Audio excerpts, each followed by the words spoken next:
Vamos espalhar esse conteúdo para todos os 2.675.000 signatários do abaixo-assinado, porque nós nunca estivemos tão perto de chegar ao nosso objetivo. E a grande ironia, né, é que o maior responsável por isso é o próprio STF. Então, vamos analisar os fatos na ordem em que eles aconteceram. Semana passada, de forma liminar e monocrática, ou seja, de forma provisória e individual, o ministro Luiz Roberto Barroso decidiu que o presidente do Senado estava omisso nas suas obrigações constitucionais por não encaminhar a CPI da Covid. Em outras palavras, o ministro Barroso impôs ao senador Rodrigo Pacheco a instauração dessa CPI. Isso foi visto aí por muitos parlamentares como uma interferência indevida do Poder Judiciário no Poder Legislativo, inclusive pelo próprio presidente do Senado. O que não ajuda o Brasil, que vai gerar o insucesso, é a polarização, é a politização, é a judicialização da política, como acontece nesse caso. O caos em que se antecipa, por exemplo, uma eleição de 2022, no ambiente de uma comissão parlamentar de inquérito, gerar uma instabilidade jurídica, inclusive no país, inclusive para a contratação de vacinas, de insumos. É essa situação que nós buscávamos evitar. Tá aí, o presidente do Congresso Nacional denunciando a politização da pandemia, a judicialização da política no STF e a instabilidade jurídica decorrente dessa liminar do ministro Barroso. E ele ainda comentou: eu considero que é uma decisão equivocada e que invoca precedentes absolutamente inadequados para o momento do país. Mas, como diria Goethe, alguma injustiça é preferível à desordem. Portanto, via de regra, a decisão judicial se cumpre, ainda que ela seja controversa. Mas aqui entra aquela reviravolta que eu prometi para vocês. Um dos senadores que impetrou o mandado de segurança para instalar a CPI da Covid usou o mesmo remédio jurídico e a mesma fundamentação para tentar sanar, para corrigir outra suposta omissão do presidente do Senado. Então, o que aconteceu? Sexta-feira passada, o senador Jorge Cajuru impetrou um novo mandado de segurança, praticamente idêntico ao anterior, mas dessa vez pedindo a interferência do STF para determinar o encaminhamento do impeachment do ministro Alexandre de Moraes. Pessoal, isso coloca o STF num dilema.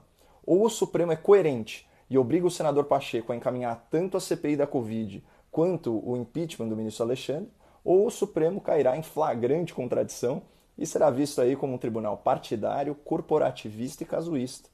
Até por os elevados padrões do STF, isso seria uma vergonha pública muito grande. E mutatis mutandis, né, praticamente o mesmo argumento utilizado pelo presidente da República ao desafiar o ministro Luiz Roberto Barroso. Lá dentro do Senado tem processo de impeachment contra o ministro do Supremo Tribunal Federal. Tem ou não tem?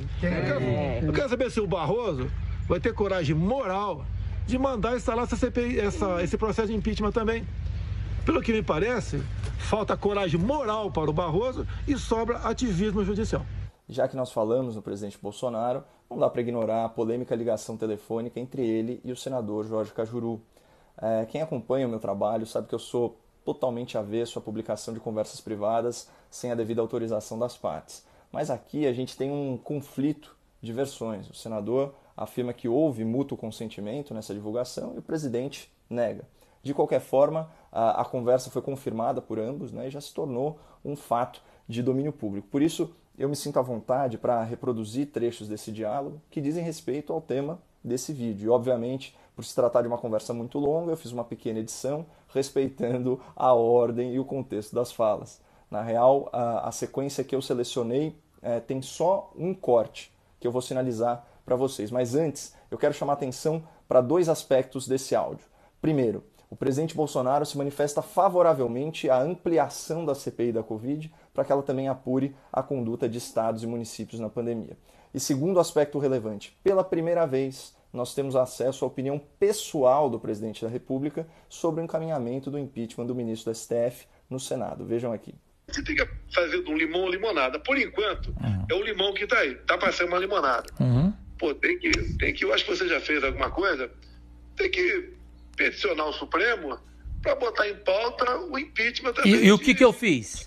O senhor não viu o que eu fiz, não? Parece que você fez. Você fez para investigar quem? O Alexandre de Moraes, velho. Tudo bem. Eu tenho que começar pelo Alexandre de Moraes, porque o do Alexandre de Moraes meu já está lá engavetado pelo Pacheco. Só falta ele liberar. Correto? Você peticionou o Supremo, né? Sim, claro. Eu entrei contra o Supremo. Eu entrei ontem às 17h40. Parabéns para você. Modéstia à parte, eu acho que eu fui bem nessa, né? Não, bem não, você foi 10. Foi 10. Então, acho que vai acontecer, eles vão comelar tudo. Não tem CPI, nem tem investigação de ninguém do Supremo. Ou bota tudo, ou 0-0. Eu sou a favor de botar tudo para frente. Claro, vamos pro pau, Falando em ir pro pau, vamos analisar o aspecto judicial dessa pauta e a sinuca de bico jurídica na qual o STF se meteu. Como eu já disse, o mandado de segurança pela análise do impeachment tem praticamente os mesmos fundamentos, a mesma causa de pedir e o mesmo pleito da peça que resultou na CPI da Covid. Bom, até as partes são as mesmas, né? E por força das normas processuais, de conexão e de prevenção, o novo mandado de segurança deveria ter sido distribuído para o mesmo relator, o ministro Luiz Roberto Barroso. Mas um tribunal que sapateia na Constituição não vai dar muita bola para o Código de Processo e para o regimento interno. Por isso, houve sorteio e o mandado de segurança número 37.832 acabou no colo do ministro Nunes Marques, o que deixou muita gente de cabelo em pé. Vejam essa notícia que eu separei para vocês, veiculada pela Rede Bandeirantes e publicada no UOL do Grupo Folha. Nunes Marques avaliará a ação para agilizar pedido de impeachment de Alexandre de Moraes. Cajuru queria que o pedido ficasse com o ministro Luiz Roberto Barroso, que determinou a abertura da CPI da Covid-19. Mas a relatoria foi sorteada para Nunes Marques, único ministro indicado ao Supremo pelo presidente Bolsonaro. Bom, feito esse registro, eu queria voltar para o direito e chamar a atenção de vocês por um argumento muito contundente a favor do encaminhamento do impeachment do Alexandre de Moraes lá no Senado. Esse mandado de segurança é assinado pelo advogado Dr. Paulo Faria. Ele sustenta que, ao contrário do que se pratica hoje em dia no Congresso Nacional, a admissão e a análise do impeachment de um ministro do STF compete exclusivamente ao Senado e não ao presidente do Senado. E por mais que os usos e costumes no Congresso prestigiem o juízo político, o juízo de conveniência, de oportunidade para instaurar as comissões, juridicamente o argumento do advogado é plausível. Porque vejam o que diz a letra da lei.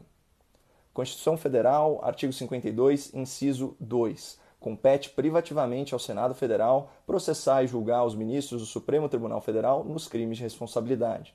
E o regimento interno do Senado é ainda mais claro no seu artigo 380. Para julgamento dos crimes de responsabilidade, obedecer-se-ão as seguintes normas. Recebida pela mesa do Senado a denúncia do crime, será o documento lido no período do expediente da sessão seguinte. Na mesma sessão em que se fizer a leitura, será eleita comissão.